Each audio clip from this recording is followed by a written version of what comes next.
Olá, bem-vindo a mais um relatório semanal. Hoje, dia 1º de maio, abordando o mercado brasileiro, o mercado americano, os principais acontecimentos, algumas oportunidades que devem surgir ao longo da semana. Nessa última semana, nós tivemos um resultado bastante ruim para as bolsas mundiais, principalmente depois dos resultados de Amazon, Apple e Facebook, trazendo resultados bastante negativos, já dando alguns indícios de como pode ser a economia nos próximos trimestres.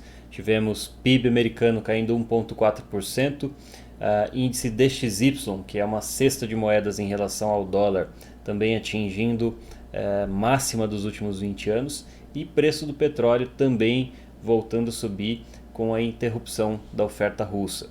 Um ponto importante para essa semana, já que tem bastante balanço para sair, eu entendo que eles vão servir quase como um termômetro do que aconteceu na economia e como as empresas vão reportando a expectativa de resultados futuros aí para o próximo trimestre. Dentre os principais balanços que tem para sair, nós temos aqui algumas empresas que nós temos em carteira. Balanço da Mosaic, que é uma empresa de fertilizantes, uma das nossas maiores posições.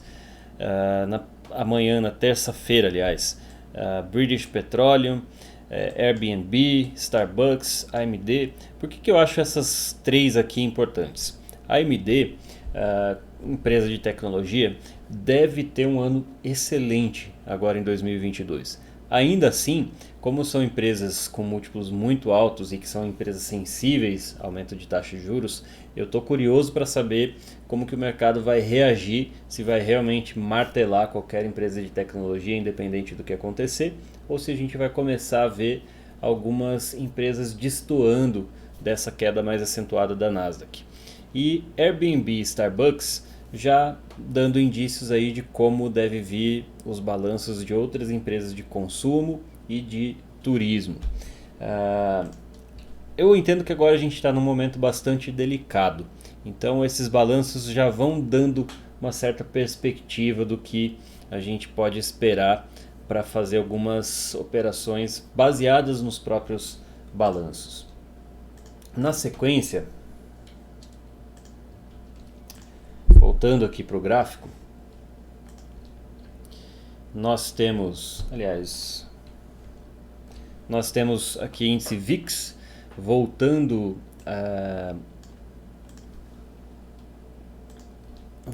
a negociar acima dos 30 pontos. Isso aí, para quem não sabe, é um índice do medo, né? Índice de volatilidade dos mercados.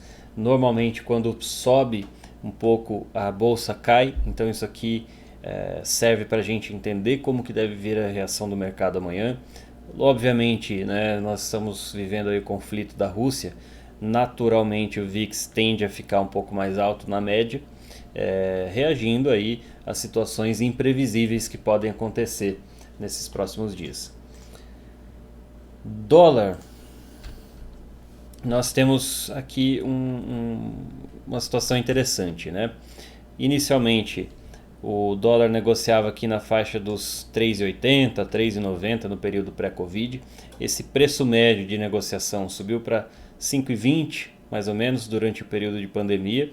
E agora, pela primeira vez, nós perdemos a faixa dos R$ 5, chegamos a testar aqui 4,63 para logo em seguida voltar fazendo um repique nesse ponto que é bastante importante aí para o dólar e para mim funciona como um divisor de águas. Operacionalmente falando, entendo que agora a gente tem alguns possíveis movimentos. Eu sempre trabalho considerando cenários, nunca tentando antecipar, tentando descobrir o que vai acontecer, e sim considerando cenários e dependendo de como o mercado se comporta nesses pontos importantes, a gente sabe como reagir em cada um deles. Então, o ponto de interesse para mim passa a ser essa faixa aqui de R$ 5,03. E por que isso? Porque dependendo de como ele atingir, naturalmente no movimento de consolidação, precisaria, vamos dizer assim, consolidar um pouquinho mais, né, aqui dentro. O rompimento dessa faixa tem uma probabilidade de só 30%. Então, Naturalmente, o meu primeiro cenário, meu cenário que eu considero mais provável, seja esse de testar o 503 e voltar a cair. Tanto rompendo aqui para cima quanto a faixa do 493 é um cenário um pouco mais improvável. De início, o mercado abrindo por aqui, ele abre essas oportunidades, mas se tiver um sólido rompimento dessa faixa no 503, aí sim a gente entra com a cabeça um pouco mais de modo compra e vamos considerar compras com alvos até os 5,14. Já considerando o índice, uma vez que ele tenha perdido essa faixa de negociação abaixo aqui dos 114 mais ou menos, ele perde duas médias importantes, média de 20 e de 50, aliás, média de 50 e de 200, e naturalmente aqui a gente fica no contrário, modo venda, né? Esse modo venda pode trazer o índice até a faixa dos 106 mil pontos e só aqui eu consideraria novas compras, pelo menos aí para o curto prazo, tanto para o índice quanto para melhorar um pouco mais algumas oportunidades para alguns setores específicos. Indo além, índice S&P batendo num ponto importante também, um outro divisor de águas, mínimo aqui de fevereiro no 41,24. Se o S&P perder essa região, né, nós temos aí na próxima quarta-feira um posicionamento do Fed, discurso do Powell, dando um pouco mais de indícios do que deve acontecer na economia. Qual que é a situação do mercado americano agora? A gente vem de algumas semanas de queda. Nessa última semana, o índice S&P caiu 3%. Um movimento que coloca o índice numa posição delicada, principalmente quando a gente olha aqui no gráfico diário, num gráfico um pouco mais longo, você vai ver que essas quedas são irrisórias dado o movimento de alta do mercado americano. Mas é importante a gente ficar de olho porque é a locomotiva mundial. Um impacto em particular aqui foi o resultado negativo de alguns pesos pesados americanos, principalmente Amazon e Facebook. Não era nenhuma surpresa, né? E são setores que estão cada um na sua realidade vivendo momentos delicados, mas nessa próxima semana, como eu comentei, a gente tem alguns insights a respeito disso. O que é importante observar na quarta-feira? Quaisquer comentários do Powell a respeito da força da economia ou de que nós não estamos a caminho de uma recessão pode levar a um repique aqui do mercado americano.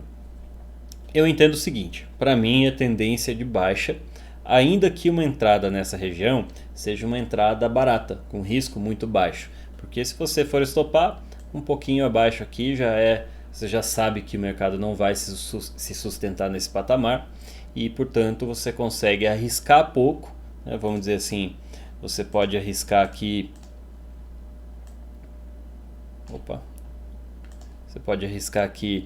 vamos dizer, esse tanto para buscar um ganho um pouco mais longo desse tanto. Então seu risco-retorno fica positivo. Agora, o que me chama atenção? Eu fiz questão de colocar aqui num gráfico do S&P mensal para a gente entender o seguinte, ó. Só em 2008 nós tivemos esse movimento de queda um pouco mais profunda do S&P. 2020, claro que um ano extremamente atípico, movimentou toda a economia mundial, que praticamente parou, mas alguns pontos importantes. Primeiro, o primeiro toque aqui nessa média rápida, então no gráfico mensal a gente está batendo num ponto de suporte interessante, me faz pensar que não me surpreenderia termos um repique aqui nessa região, né? Quando eu pego aqui eu entendo que o início da setinha é um ponto de entrada, um ponto de compra, e o fim da setinha um alvo possível, né? Então buscando o topo anterior. Agora, é uma correção ainda pequena em relação aos demais, e a gente percebe que o S&P tem uma correção menor do que o índice Nasdaq, né? O índice Nasdaq caiu 23%, S&P caiu mais ou menos 13%. Nasdaq muito mais sensível por ser do setor de tecnologia, então negocia múltiplos muito mais altos, coloca muitas projeções no futuro desses resultados, e Nasdaq um índice um pouco mais sólido, com empresas mais tradicionais, e portanto ele tem menos um pouquinho volatilidade, se é que pode dizer isso. Tanto que você percebe aqui no gráfico que O IFR ainda se mantém no campo positivo, ele tem que ultrapassar esses 50 aqui para baixo para realmente configurar a entrada numa tendência um pouco mais forte de baixa, ainda que o estocástico já esteja aqui numa região quase de sobrevenda. Isso seria a última confirmação necessária para o índice. Considerando algumas oportunidades aqui da nossa carteira brasileira, setor agro me chamando a atenção, acho que não tem nenhuma entrada ainda, mas rompimentos sólidos no movimento de baixa do índice, então isso é uma coisa que eu observo bastante, né? Uma força relativa, a gente tem o índice Bovespa caindo, mas determinados setores movimentando com bastante força.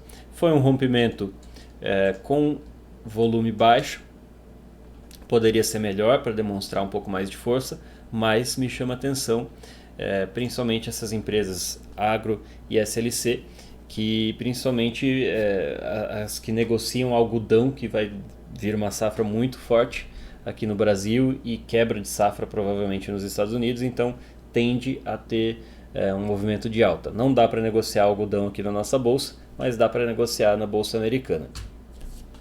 Além da Brasil Agro, temos São Martinho, empresa de setor sucroalcooleiro, ainda não rompeu. Nós tivemos aqui um volume muito alto que me chama atenção, quer dizer, alguma coisa está acontecendo aqui, e no rompimento dessa faixa também abre espaço para uma possível entrada em São Martinho. Kepler Weber, movimento parecido com as demais ali do setor agrícola, também acho que não faz uma entrada, precisa observar agora bastante de perto como vai ser a reação do mercado nessa faixa aqui dos R$56, mas são alguns movimentos que me chamam a atenção. Esse aqui é o gráfico da soja, também muito parecido, acho que ainda não demonstrou essa força final. A gente percebe aqui que o volume vem caindo nessas últimas semanas de negociação, desde o início de março. Precisaria, para ter uma entrada sólida, interessante, do rompimento dos $38, um volume maior, a gente chegar aqui, vamos dizer assim, um volume acima da média, né? Um volume passando bastante dos demais e tendo um candle de força compradora também. Já no mercado americano, até pela plataforma oferecer muito mais detalhes, fica muito mais interessante de ver. O que chama atenção aqui? As principais, aqui eu deixei dividido setorialmente, dos setores mais fortes até os mais fracos. Todos esses aqui são fortes, né? São 195 setores na Bolsa Americana, esses aqui são os 35 principais. A gente percebe o seguinte: primeiro, setores tradicionais da economia performando bem, setores ligados à energia performando bem. Então a gente tem desde aqui das empresas que são zero ESG, né? Carvão, petróleo e gás, exploração, várias aqui indústrias do petróleo, mais aqui petróleo e gás, produção de aço, transporte marítimo, petróleo e gás, aço, petróleo e gás, mineração. Então, setores muito tradicionais da economia performando bem lá. Por quê? São dois motivos. Primeiro que no movimento de alta de juros, empresas de tecnologia, que são ali os grandes diferenciais talvez da economia americana, tem um movimento natural de desvalorização. Comentei aqui sobre o índice Nasdaq, que vem caindo mais do que o S&P, e naturalmente existe uma rotação que nos últimos anos foi muito forte, direcionado para empresas de growth, né, de crescimento, e agora fazendo um movimento contrário, indo para empresas de valor. O que significa isso? Empresas de valor são empresas que são negociadas teoricamente baratas, né? Enquanto você vai comprar a Apple negociando a múltiplos super altos, empresa de valor você consegue achar algumas pechinchas ali, não por acaso, obviamente, mas é um movimento que vem acontecendo no mercado americano. E aqui, indústria química ligada ao setor de agricultura, que nós temos algumas posições, além de petroleiras, e performaram super bem, devem continuar performando pelo menos nesse próximo trimestre. A gente não tem uma visão de longuíssimo prazo, são sempre ali 2, 3, 4 trimestres no máximo, então um ano no máximo para frente. Não faço aqui, não tenho nenhuma intenção de prever mercado, de entender o que vai acontecer muito para frente. A gente busca muito esses movimentos de curto prazo, principalmente essas rotações setoriais. Indo para alguns ativos interessantes, ó, só para dar um exemplo para vocês. Aqui a gente tem uma empresa de inseticidas, herbicidas, fungicidas, empresa mais tradicional, que tem ali um crescimento constante, mas não é uma explosão de crescimento. Onde que eu vejo isso? Aqui esse EPS significa lucro por ação. Então você vê que é uma escadinha, 2,71, 5,24, 6,09, 6,19, 6,93, 7,79. Esse é um perfil interessante, você pode comprar para virar sócio ali, eventualmente. Só um exemplo, né? Mas agora eu vou mostrar empresas de setores parecidos, mas que vão ter um crescimento muito forte na receita. Essa aqui já é exploração de petróleo e gás, então obviamente a gente teve uma alta muito forte do petróleo, então vai ter um grande salto nos lucros, mas 2021 um lucro por ação na faixa de 3,53 e a empresa negociava aqui com uma máxima de 45. Agora em 2022, expectativa de 8,01. Quer dizer, é um salto aí de 3,53 para 8,01. Salto de 126%, quase 127% na rentabilidade da empresa. Ainda assim, ela vem negociando a 60, né? Então, enquanto você teve um salto de 127% no lucro, o preço não subiu isso, né? Ele saiu de 45 para agora por volta de 58, aliás. Né? Aumentou só 28%. Então, lucro sobe 127, a ação subiu 28. Será que tem espaço para subir mais? Eu acredito que sim. Ele vem fazendo agora uma correção. Testou a média aqui no semanal. E eu entendo que cabe uma entrada num setor que vai continuar muito forte. A minha visão a respeito de petróleo é que essa situação russa deve permanecer por muito mais tempo do que o mercado vem considerando. Preço do petróleo não deve baixar muito além dos $100, então são empresas que vão ficar lucrativas por bastante tempo, aí, pelo menos 1 ou 2 anos, negociando com resultados muito interessantes. Outra empresa do setor de fertilizantes, outro setor que explodiu esse ano, ela já vem fazendo um movimento de correção e um exemplo muito parecido, né? Saiu aqui de 6,22 em 2021 para uma estimativa de 14,73, quer dizer, 137% de aumento no lucro por ação. Preço da ação negociava ali a 77 ano passado, agora está um pouco abaixo de 100. E mais um exemplo, né? Quer dizer, lógico que não é uma conta assim de padeiro tão simples, só porque negociava aqui a 6 e negociando 77. Dobrou o lucro, não necessariamente vai para 150, mas alguma gordura tem para ser negociada dentro desse movimento. O mercado sempre vai antecipar ciclos futuros, né? Então, enquanto o ciclo econômico vem aqui fazendo um movimento de altos e baixos, o mercado ele vai antecipando esse movimento, então ele cai antes do mercado, sobe antes do mercado real, da economia real, e muitas vezes quem olha de fora ou quem não é profissional estranha isso, falando, pô, o mercado está caindo, mas a economia ainda está subindo. Por quê? Porque assim como ele cai antes da economia real cair, ele também vai subir. Então muitas vezes o mercado pode precificar que essas empresas não vão conseguir sustentar esses patamares, mas no nosso caso aqui, como operadores pessoa física, a gente tem toda a agilidade para conseguir entrar e sair rapidamente dessas ações. E outra empresa de produção de gás natural, uma empresa canadense, situação bastante parecida, né? Negociava aqui a $40 ano passado e esse ano está negociando aqui a 51, quer dizer, aumentou $10, mas o lucro praticamente mais do que dobrou, né? Então outra empresa do setor que é muito interessante, você vê que mesmo com o mercado em queda, essas empresas praticamente não sentem, porque elas estão em setores que nesse momento são muito buscados, né, por investidores institucionais. Aqui já uma empresa que eu entendo que aconteceu o que eu espero que aconteça com essas anteriores. Ela veio aqui de um resultado em 2021 de 19 dólares por ação, saltou para 70, né? 270% de aumento estimado para o ano de 2022. É uma empresa de uma metalúrgica, né? Trabalha aqui com carvão, com aço.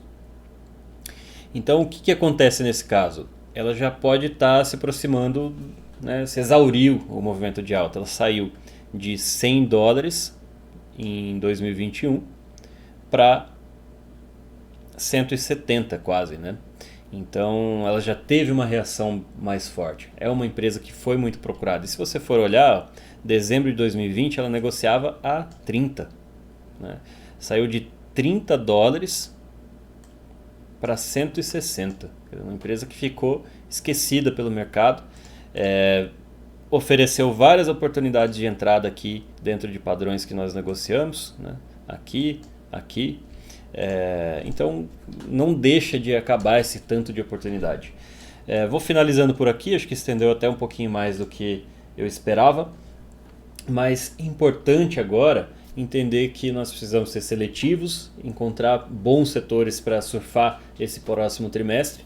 Acho que o setor no Brasil ficou um pouco mais visível o que deve acontecer. Nós não entramos em setores em queda, não entramos em empresa que caiu muito porque está barata. Nosso raciocínio aqui é buscar empresas que estejam apresentando um momento contrário, né? Aumento no crescimento do lucro, da receita e, por fim, uma boa movimentação gráfica. Então a gente não pega a faca caindo, a gente tenta pegar os movimentos já em alta, mesmo que você abra mão um pouquinho de rentabilidade, mas são operações mais curtas, mais rápidas, mais explosivas, e o objetivo é que a gente fique rastreando esses movimentos tanto no mercado brasileiro quanto no mercado americano. Valeu!